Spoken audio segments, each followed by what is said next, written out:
আসসালামু আলাইকুম। আপনারা আপনার হাতে থাকা এমআই মোবাইলটির যে ইম্পোর্ট অপশনটা আছে সেটি হয়তো বা আনতে পারছেন না। এর একটি কারণ হচ্ছে এমআইয়ের চাইনিজ ভেরিয়েন্টে এমআইয়ের ইম্পোর্ট অপশনটি থাকলেও এমআইয়ের যে গ্লোবাল ভার্সনটি আছে সেটিতে ইম্পোর্ট অপশনটি থাকে না।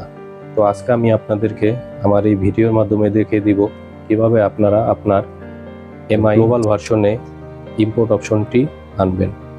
সাথে আমি আপনাদেরকে এও দেখিয়ে দিব কিভাবে আপনারা আপনার গ্লোবাল ভার্সনে আইওএস থিম ব্যবহার করবেন। তো ভিডিওটি না টেনে সম্পূর্ণ দেখার জন্য অনুরোধ রইল।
তো ভিডিওটি যদি ভালো লেগে থাকে অবশ্যই চ্যানেলটি সাবস্ক্রাইব করবেন এবং নোটিফিকেশন বেলটি অন করে দেবেন এবং ভিডিওটি লাইক দিয়ে পরবর্তীতে ভিডিও বানানোর জন্য অবশ্যই আমাকে উৎসাহিত করবেন। সবাইকে ধন্যবাদ।